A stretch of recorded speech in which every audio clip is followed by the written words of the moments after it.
Okay, so we are recording.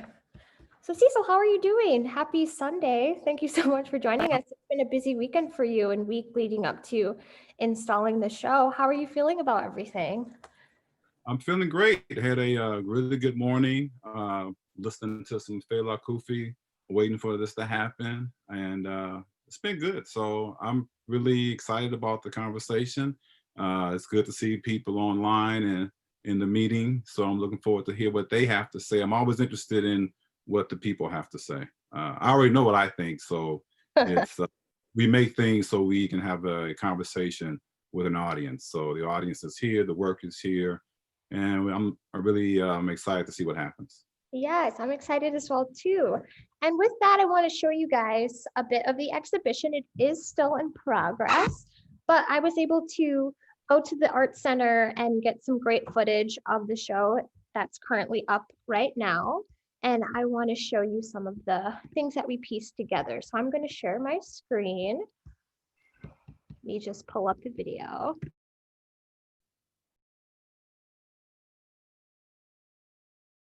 And just so you all know, we're all seeing this for the first time at the same time. So. Yes, that is true. I hope you all like.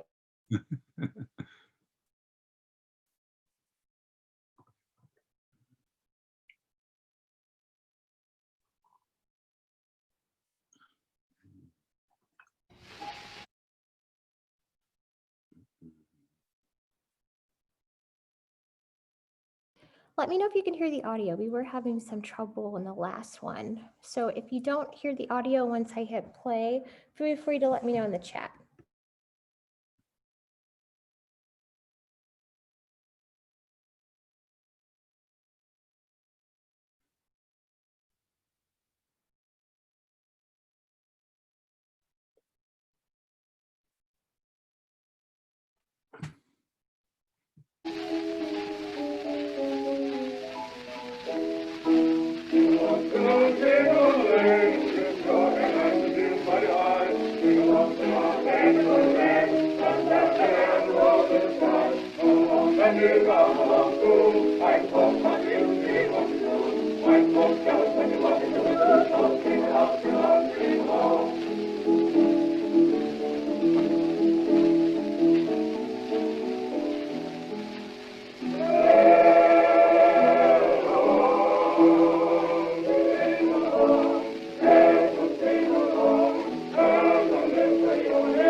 right.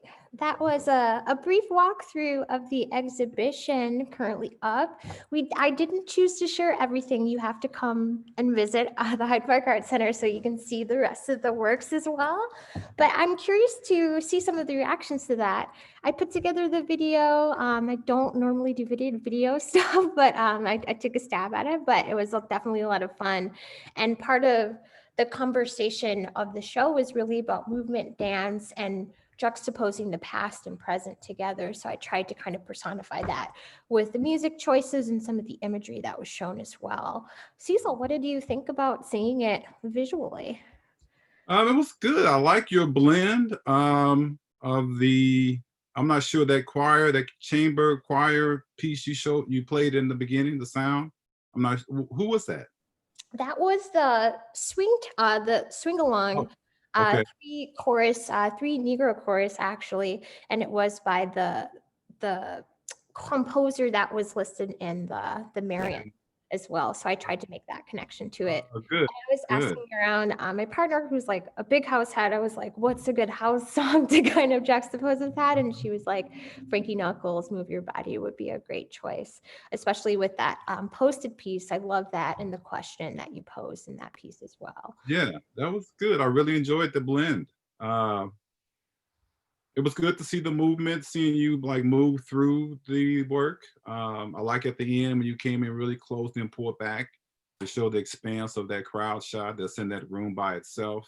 Mm-hmm. No, I think you did very good. Thank you. I Well, appreciate thank you. it. I think that you did very well with the works of the show. So thank you so much for working with us. Can you talk a bit about kind of that vaudeville and minstrel era? This is a large influence for this exhibition as a whole. What drew you to this particular time period, and how did you get started with that research? Working with another artist you may know, Avery R. Young, he was doing some research for an album cover, and he and I were spending some time at the then Center for Black Music Research that was housed at Columbia College Music Department. They are no longer in operation, but they have a wonderful collection of sheet music covers from vaudeville minstrel period. And just combing through the work, one, you kind of stunned by the imagery, but then you realize, oh, these are artists who are, if you think about George Walker, Burt Williams, that one, probably the most prominent team, Walker and Williams, they are really the first generation of Black artists right after slavery who are thinking about and being an artist is a profession. And so it made me really think, like, who are these artists? Who are these people? Racism has this way of shaming the people who are considered the minority or the lower class. And so we won't look at Burt Williams with admiration because he performed in blackface. So it'd be complicated, right? We can't celebrate that. And I liked looking at him. And then once I found him, I found out this whole entire company of Black theater performers, dancers, musicians who forge their way, being again the first group of artists. Because George Walker, I think, is born in, Burt Williams is born in 1874, Walker in 76. So they're barely 10 years after slavery. But yet they find a way, which to me speaks to the need, the urge to create, right? And despite that, they are determined to be artists, strive as artists, be successful as artists, are celebrated as artists during their time. And Black people really loved them during that time. And so I really wanted to see and like unearth that imagery, right? And I sat with it for a while. And I'm always interested in artists' biographies. And so I feel like I'm in a community of artists, whether I am in the present, think about the artists to come, and then I'm also thinking about the artists who've already gone, right? And what are my connections, right? And I like the idea. I kind of gave myself this task of, if I was to meet those artists, if I was of that time period, how would I function? How would my work intersect with that work? And I just kind of create this idea that, okay, we're going to collaborate on these new sheet music covers, these new images that will be in the theater, in the lobby. There will be the I think they call them. Can't think of the name right now. But I like thinking about that. Okay, no, you'll use my imagery now. I'll make these images for you that won't be complicated through race, prejudice, ignorance. There'll be these beautiful images of Black people that you'll be happy to work with and happy to put on your covers. And we'll do this collaboration across time, across histories. And that's pretty much what you see today is the result of thinking about them, thinking about myself, thinking about their work, my work, and then where can we intersect and what might that look like? It's also the first time I'm exhibiting montage, collage work as well. So I'm working with new material, new methods and processes. This show is very much experimental. The inclusion of sound. Up until this point, all of my shows pretty much have been based in straight photography. Although you can't think of my work as straight because it's very much constructed and very much out of my imagination. So it's not documentary, but just using those different materials, bringing all those things together in a space. And I really want to commend the Hyde Park Arts Center, you, Allison, Andy, for giving me this space. Aaron, I'm sure there's gonna be some names I forget, who kind of gave me that space to kind of work things out. You shot through those hanging beads, which was my attempt of making a chamber. Oftentimes Black material, Black subject matter is heavy, loaded with, sometimes dragged down with this notion of Blackness has to be powerful, Blackness has to suffer. And those beads and that light was kind of like this way of lightening and somehow making the Black experience beautiful, ethereal, transformative, and leaving behind, at least for the moment, those things I already mentioned that we kind of hang on Black artists and Black subject matter. Yeah, the beads were something that really stuck out to me when I went to visit the show, and just kind of the way that the light hit them, the way that they glowed, and thinking about them suspended from the ceiling, but also draped really beautifully on the ground as well. And I love that connection to the weight that people carry, or the weight that's personified by time and into the present as well. And you also touched a bit on the past, and I was wondering how you see the past influencing the present and even the future of entertainment and music, given some of the things that you're exploring within the exhibition. And I will That's also a good. try to Go ahead. share and show some of the shorter snippets of videos that I have for folks while we're talking about stuff as well. Okay. Well, I don't know how ready I am or how well versed I am to discuss kind of the future of entertainment, because most of my work is centered around social dance, social spaces that kind of resist capitalist infusion and capitalist influences, right? So I'm still very much interested in how Black people in particular use nightclubs, private spaces that are not dominated or thought about as it relates to, again, a kind of capitalist pursuits, that they must make money, they must be somehow monetized.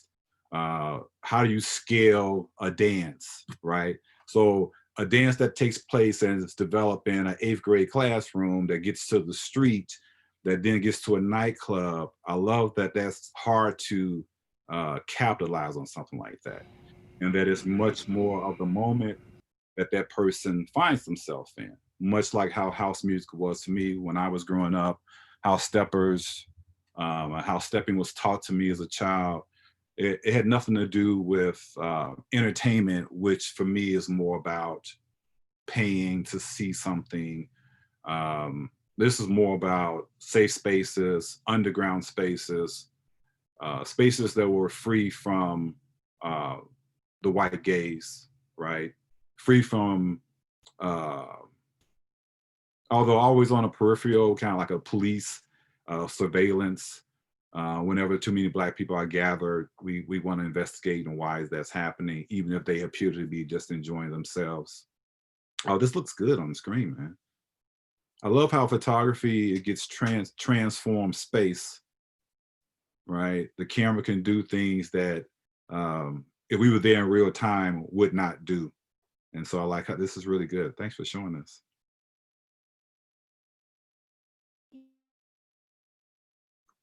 So I think the future, because even if in these earlier works, the like take the cakewalk, that's a social thing.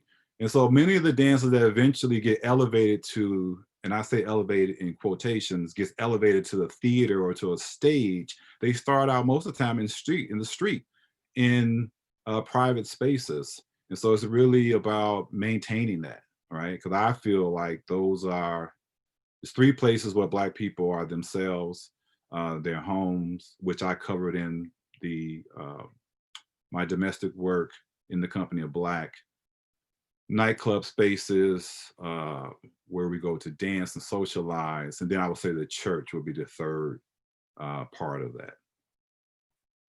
Yeah, I think that those spaces are all really integral to the Black experience, and spaces that are safe and where people are able to show up as themselves.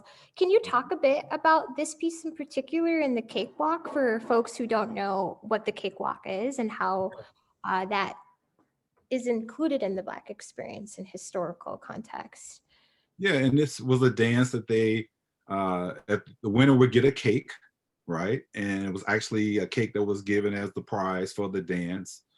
And you can look up these dances online. And so for me, the dance and how they're done are not necessarily as important as to why they are done and why people would gather, right? And then the couple that you see are from the world's largest stepper set, which I think took place. This particular one is from 98 or 99. So many of the photographs are, I think the earliest picture in here, maybe from like 1992 or 93, all the way up to the present. So it's a real long range of imagery. I always love this photograph. I love the idea of what Darktown meant at this particular time. Darktown is out tonight. Darktown is where all Black people gather. It's a metaphor, of course. So Will Marion Cook, whose name is prominently displayed to the left, is this, he's trained at Oberlin as a music composer, classically trained. He's quoted, there's this wonderful quote where he comes back and at Oberlin, he discovers syncopation and this idea of this kind of African influence in the music. And he plays it for his mother and she goes, oh, Will, you've come back a nigger, right? Because she sends him to Oberlin to be this classically trained, and she's dismayed that he comes back and this is what he brings back. But he hears this music and he's forever changed by it. And I love the fact that at a stepper set, it may be 2,000 people at our convention center here in Chicago. The name escapes me for some reason right now. But it's 2,000 or 3,000 Black people there. And when I go to the news at night, it's no mention that this huge event is taking place in our city. It's only about murder and mayhem, right? And so you got all these Black people who are there dressed, they've rehearsed, they have all this wonderful support from the South Side and West Side of Chicago. This is a couple I had kind of followed from smaller nightclubs, the 50-yard line, east of the Ryan, and you kind of go from small venue to small venue, and you end up on this big stage at the McCormick Place, is the name that was escaping me earlier. And they do this thing, and it's a wonderful, beautiful thing, and I was always captivated by it. And I love that these two, they come together. The Darktown is out tonight, and then my image on the top of that. I just love the juxtaposition of those two. And I think this is a perfect example of how, had I known Will, had he and I been friends, I would say, Will, this would be a perfect one for this cover, right? And he would have felt free to use it. And I just love how this came together. Yeah, that's a great segue about something I wanted to talk about. In Mhm. what ways you blended generations, locations, and authorship, and how do you feel that this holds space for the difficulties of the past, like the racist representations that you often find during the vaudeville and minstrel era? Right. Yeah, and I really use this opportunity to erase that. It's a revisionist kind of process that I'm working with and using. And I thought about that both through my imagery, right? And then also the way I titled this one. So I switched this one up from Dance Pickaninnies Dance to Dance Children Dance. And in gay kind of nomenclature, it's like the children. When I first heard that, they were like, "Oh, play something for the children." And I was like, "Well, who are the children?" You know, because at that time in house music, I was new to all of this kind of language. And so I kind of played with that. So I played with language in the titles. The titles are very important to all the works. They both use contemporary language, but also the language that's being used at that time to either subvert what you see, or I'm using a more contemporary updated title to, um, I don't like the word elevate because Black people are already elevated, because I feel like that's a knee-jerk response to dealing with whiteness and white opinions about us. I really kind of push that to the side. I'm not concerned with white opinions or white understandings in this work. It's really deeply about me having a conversation with these other artists from that period, and then how it can be played out through my photography and then the work that they did. And so like a piece like this, um, it's called well, I'll let you figure out where you're going to stay then. And I know it's hard for us to coordinate that. Yeah, I'm trying to press play on this one and it won't let me. Apologies about that.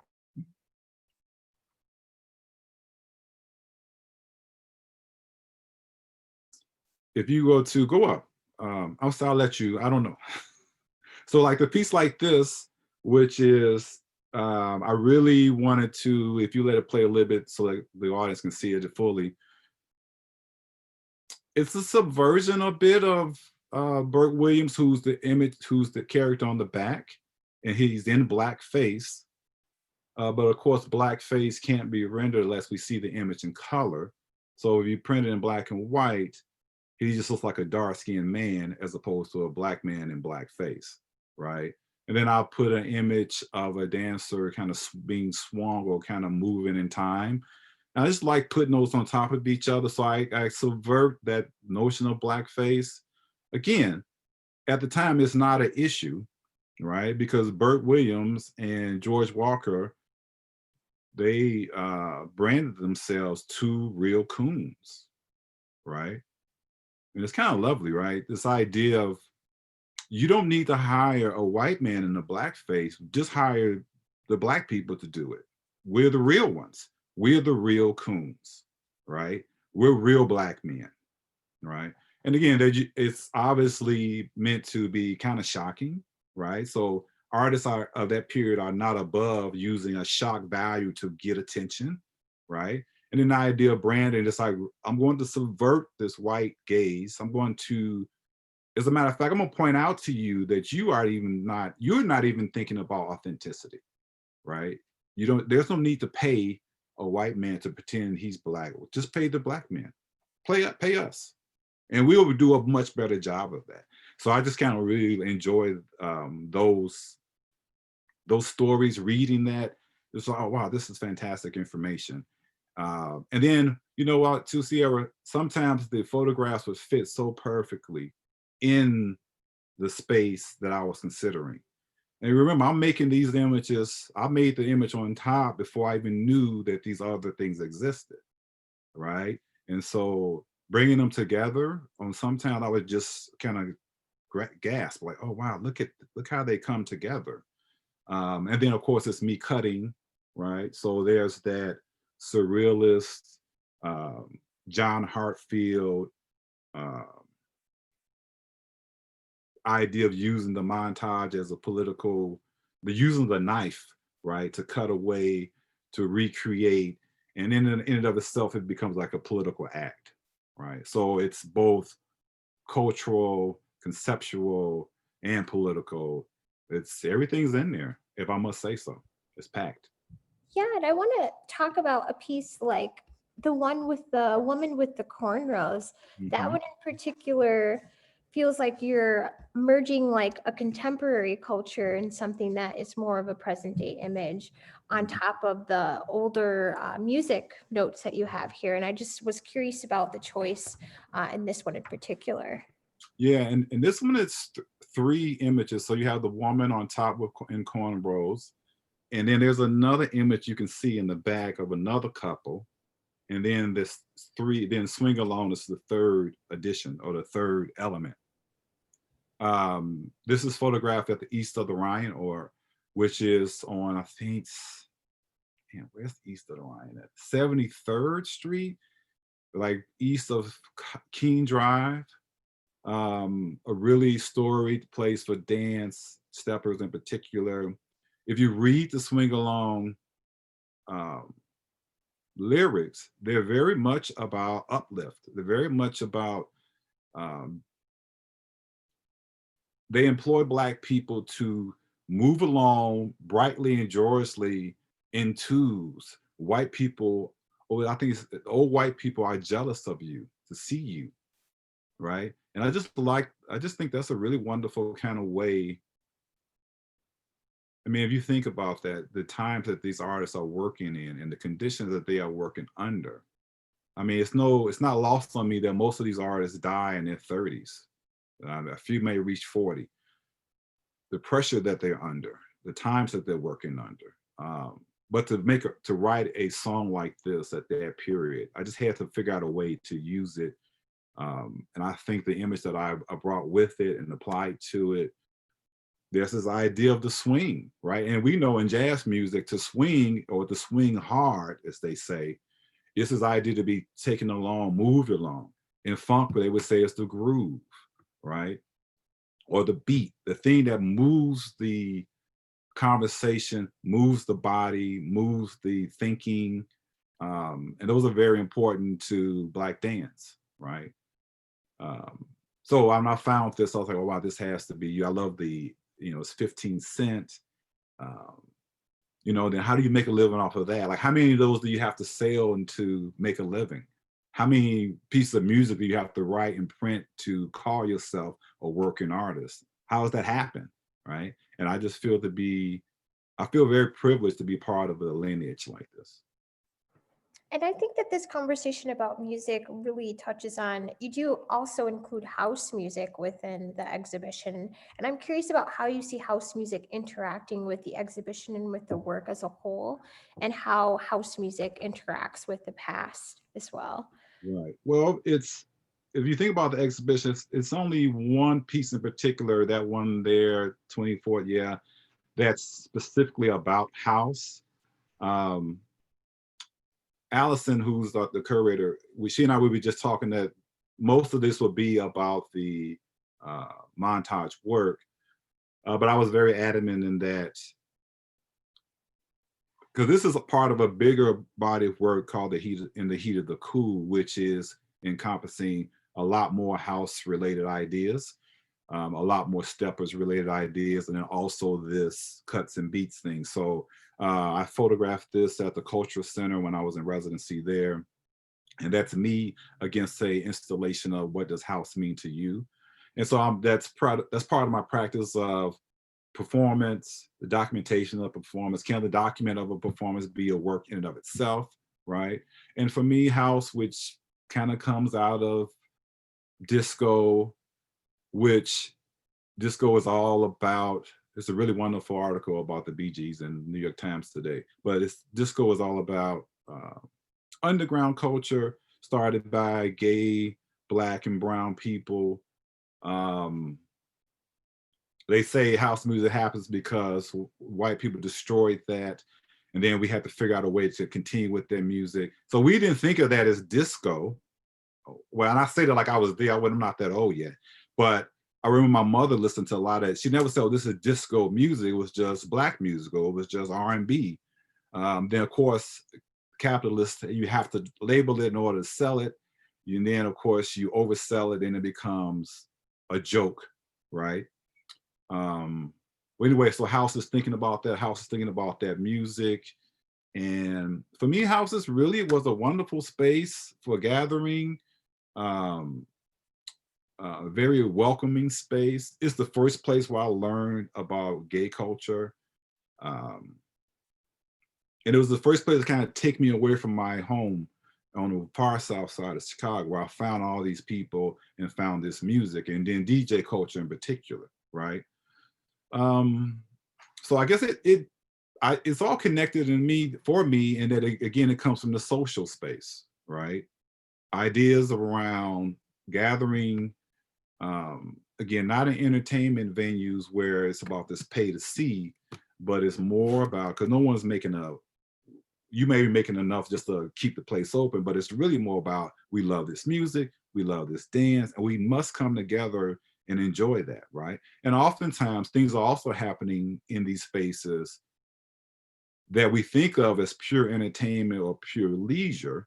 Many of these spaces, the house, it's not hyperbole for me to say that house music on a many a day saved me, gave me direction.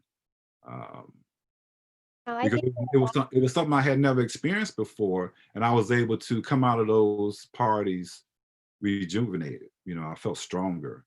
I could go to work the next week, that beginning of the week, and understood in some way I was carrying something in me that other people didn't know about. Like, you all do not know what's going on down here, and you should see it, right? And so those spaces pulled me along and made me, live to fight another day. Yeah, and I'm also curious about, the choice in locations and individuals that you chose to document. Like, were you already ingrained within the house music or dance culture, or did you specifically seek out different locations and clubs to go to? And how did you choose to interact with the people and participants that are a part of this project? Right. So I've always worked from a point of view of my personal experiences, right? And then how do you filter that? How does that get rendered in the work that you make? And so, I mean, from a baby, my earliest memory is my parents at my father's surprise birthday party, and seeing my mother and father embrace, stepping and walking in our basement with my aunts and uncles and cousins, older. And I remember watching, peering, and I remember thinking, wow, I've never really seen my parents be so close and so loving with each other. And I was like, oh, this is what happens when you put people in a space with music, right? This is what happens when they gather. So I remember being fascinated with the gathering, being fascinated with that space. The way the spaces are lit, they're often dark with these kind of intersecting lights that interrupt the space, right? Either in color or in flashing. So we think about a strobe is meant to drop frames out of what you see, right? So it's a flashing light when people are kind of moving in a jagged kind of way. It works much like film works, right? So I love that. So all those things really turned me on. And so by the time I get to go to a house party or go to a stepper set, I'm already a good stepper.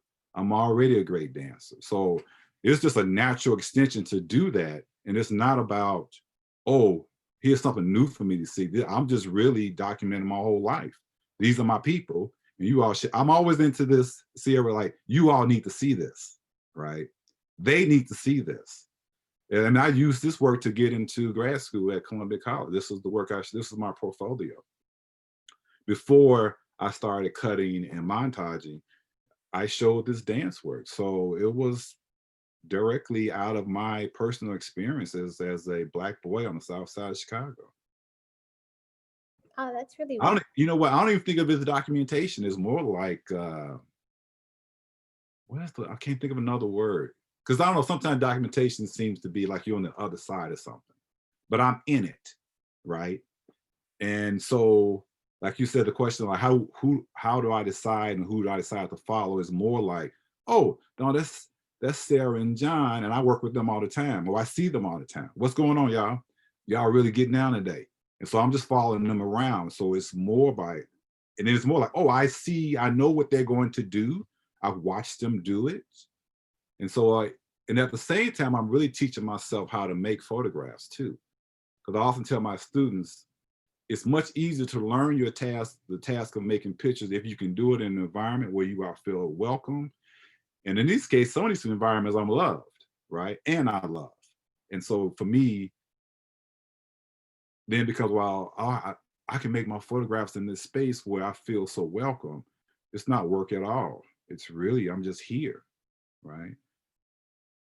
Yeah, I wanted to talk about this piece in particular because most of the other pieces include figurative people or like movement, but this is capturing movement in an abstract sense. And I was just curious about, especially hearing you talk about the lighting in a club or the strobe light and all of that. And I wondered if that was something that you were thinking about in reference to this photo or trying to capture the movement in actual real time. Okay, well, and this is actual movement in real time, because at some point I was starting to break the dance down step by step in my imagination. And the beauty of a photograph is that it can capture that space in between, because our eye will fix it. Our eye will clear it all up. Our eye will sharpen it. The camera won't see it like that. The camera will see that movement, right? And then this kind of, I have these wonderful people who are in these sequin dresses, and you understand, if I leave things open long enough, it'll start to vibrate. These two come together. I put these together in the exhibition because I was seeing, I said, oh, they work really great together. So I kind of created this diptych right here in the space. But this is a prime example of how I'll go from that more static, tack sharp image of Darktown is out tonight, the couple, and then everything in between. So I want to show,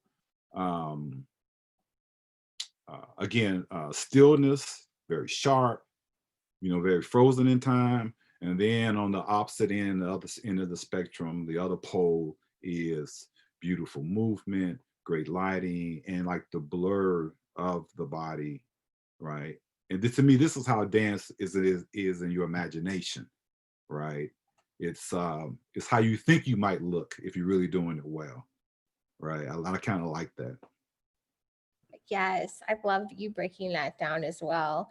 I was also curious about the choice of color in the show because some pieces you strategically choose to have in color and some are in black and white. And even after learning about the piece with blackface not being able to recognize, it sounds like that was a very intentional choice. Mhm. So some of these color images, and I'm going to try to pull them up here, there's a certain softness to it. There's things that are hidden behind, like Mhm. particularly with the man in red behind, that Mhm. layering process is still evident. I was curious about which photos you chose to have in color versus the ones that you didn't, and if that was any underlying meaning behind that. Right. Um, it's so funny, blackness gets heat with all this. So black people are kind of loud and we like a lot of color, right? So you as a you grow up with these stereotypes in your head, right? Even though they're not true, they still ring true in some way. You feel like you always kind of like have to grapple with them. And so like a picture like this, he was wearing this really kind of long jacket, super red suit. The woman in the back is Ada Overton, who was married to George Walker. This is kind of like her publicity still, or her, what would you call like an actor's headshot now? I like putting them two together, looking at her, she's looking at him. But the color, the bulk of the work was shot in black and white. Then I moved to color after I got to Columbia College. I worked with this project probably about 10 years, right? And so the color, like if you go down the other way, up, I guess, over right there to the right, yeah. And so for a picture like this, the color, I like the idea of the color being like these subtle kind of punctuations in the work. Or if you look at this show in its entirety, color starts to just punctuate it at different parts of the room. So there's the work that I'm doing individually, but then once you get them all in space, then they start to have a different conversation. So the color is intentional in that I make a decision at some point to switch the color because I want to see. So then I say, oh, I want the audience to see what they're wearing, what the colors look like, how do those kind of render in a photograph, right? But again, though, my number one task I give myself is that they should be an elegant fit. So I won't force a color piece on anything just because it is in color. It just has to fit in a really kind of beautiful, elegant way. And that's what I'm interested in. So color is not necessarily conceptual. It more like it's just being, it ends up being part of my palette that I work with. Can you talk a bit about the wall text as well? That is very bright. It's the first thing that you see when you come in. Can you talk about the excerpt that you choose to include? Sure. First off, just so the audience knows, this is the template that's up. My daughter, Elise McDonald, and I, yesterday, we completed it. So it looks nothing like this. It's a charcoal rub on the entire piece. Behind the scenes. Yeah, so all that yellow comes away, you're left with charcoal rendering of the text. The text is a quote from Charles Dickens, who was traveling throughout the United States and is part of his American Notes publication. And he comes across, I think he's in a place called 5 Points in New York. I think it's a notorious place at the time, a very segregated place. He goes into a bar and he sees this man who's revealed to be this great dancer. His name is Master Juba, J-U-B-A. The name of this piece is called A Consolation Prize for Master Juba. I created a trophy that's also in the space that I would have given him. But again, it's about this Master Juba. Clearly, you did not get the acclaim that you deserve. Here's your consolation prize. So I just love that Charles Dickens, someone who's so respected in letters and literature, wrote this about this person, single shuffle, double shuffle, cut and cross cut, snapping his fingers, rolling his eyes, turning his knees, presenting the back of his knees in front. So it's like a really wonderful, clearly the way Master Juba is dancing forces Dickens to write in a way that he feels can simulate what he sees, right? And it's just a great piece. And so I like, this is the first thing you see when you come into the space. I think it kind of sets it up, right? The charcoal drawings is about, my daughter and I was having this conversation last night about how our markings on it, because it's not a perfect, like if you say your vinyl on a wall where every letter is perfectly the same, we're very much shading it in. We're talking about different words. Should this word be darker? Should this word be lighter? And it's a really big piece. I think it's like 4 feet by 4 feet tall and 8 feet wide. And when we pulled it off, we was like, oh no, it's our markings and our energy in the text, right? And so it's a perfect metaphor, I feel, for what the rest of the show is about and how she and I kind of came to the work, putting our hands in it. And I was really trying to find a way to put my hands in it and not just put up a vinyl piece. And this was kind of like the way we came to it. Yes, I love that idea. One, you working with your daughter and putting your hands directly within the work as well. Because I did notice that there were a lot of motifs with hands within the work as well, where the focus of the photograph was on that. Was that intentional for you?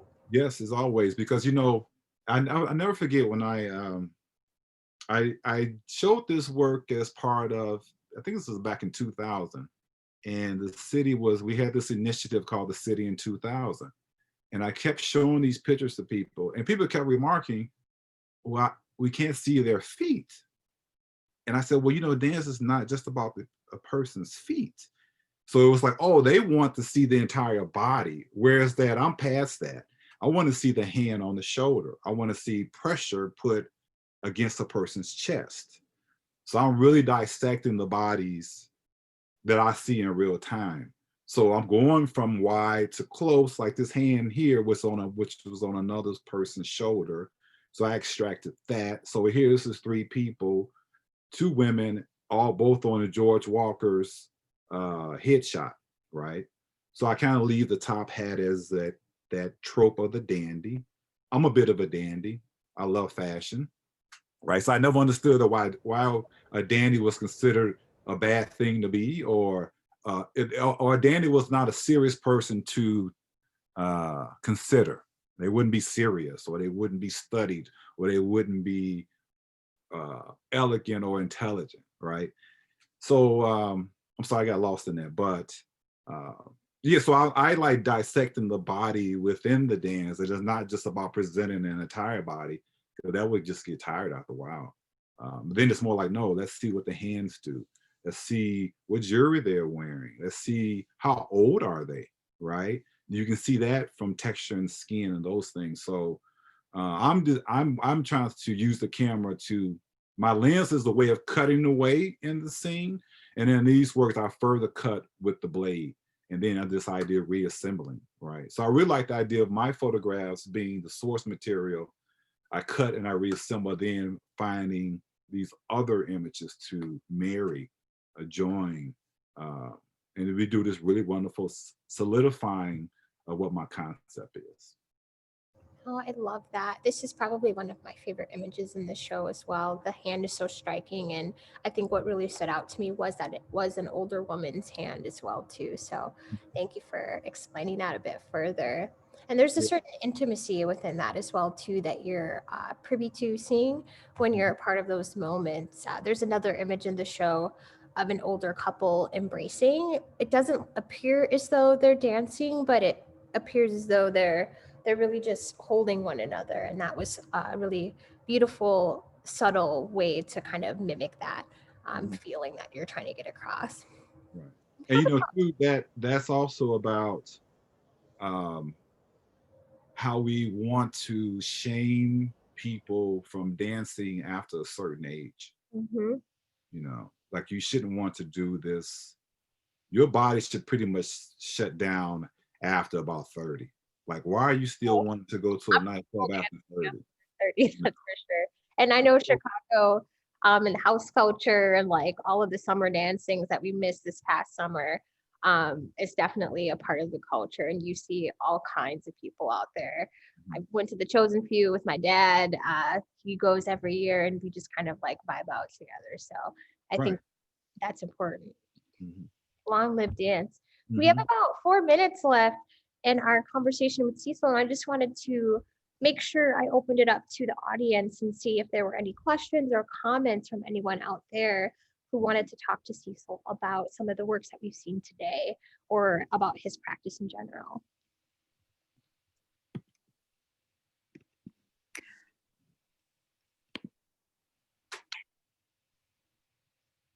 Hey, Cecil, this is Dorian. Hey, Dorian. How are you? Really enjoyed this show. Beautiful, beautiful work. It's definitely inspiring me to get over to the Art Center this week and see it in person. But just want to make a quick comment. I just feel like I know you a little bit better now that I know you're a stepper. That's funny, right? It's like, oh, now you know, you're right. You do know something very different about me now. Yes, I'm very personal about you, you know, which, you know, it definitely colors, you know, how I look at you more holistically. You know, the more I learn, the more holistic I feel my relationship to you and your background, you know, becomes. So yeah, but bravo. It's a beautiful, beautiful show. Oh, thank you. And Dorian, you all don't know, is a fantastic artist here in the city. She's been just winning so many accolades, and I'm so proud that she's on the call. And thank you for saying that. It means a lot coming from you. Yeah, absolutely. Congratulations. Thank you. I see John, Mr. Baker. Hold on, where's that? Oh, John Ellis. He says, I saw Steve McQueen's Lovers Rock the other night. Beautiful application of non-commercial dance party culture in 70s London. Okay, you know, John, my daughter and I, we started watching that, but I just got past the first one, and it was so much. It was so much violence on Black people. I just couldn't sit through it. So I have to like get myself ready again to go back, because I love Steve McQueen. And I think he's a fantastic artist. And so I'm glad you said that. So I have to go back and take a look. Yeah, that's the only one of the 5 that I've seen. And then just as you were talking, it reminded me of that. It's just a beautiful home to what you're talking about. Okay, I'll have to. In film version. And you Okay. see my background here, right? I put this up for you. Yeah, Dr. Ellis is one of my first collectors, and he's always supported me from the very start. And thank you, sir.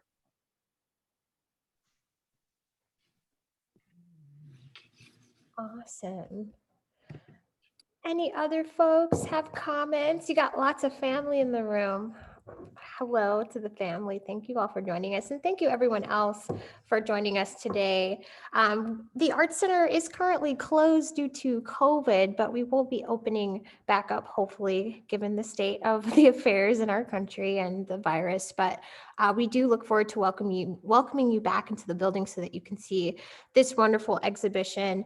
But we do have a number of programs around the exhibition that you can engage with virtually as well.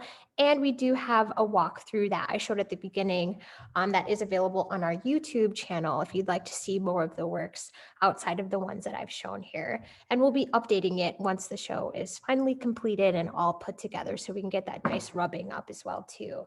But thank you so much, Cecil, for your hard work on this, the thought, intention, and the beauty of the work. And thank you so much for joining us today for conversation.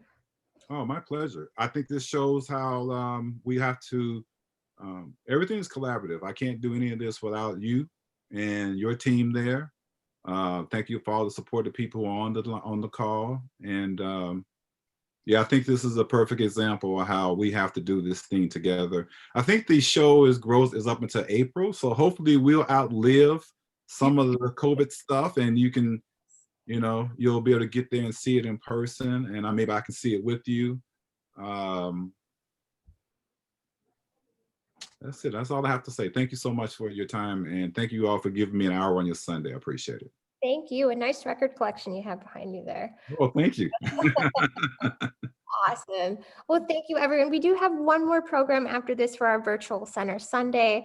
So stick around if you have some time left in your Sunday. We've been doing a virtual artist residency between 3 artists from Chicago and 3 artists from Malaysia. And they've been doing studio visits with one another and conversing about anti-racist art making at home and also abroad. So we'll be sharing some of their work in our next hour. But until then, we hope that you enjoy the rest of your day. And thank you again, Cecil, and we'll see you all soon. All right, Sarah. Have a great day. Bye-bye. Bye-bye.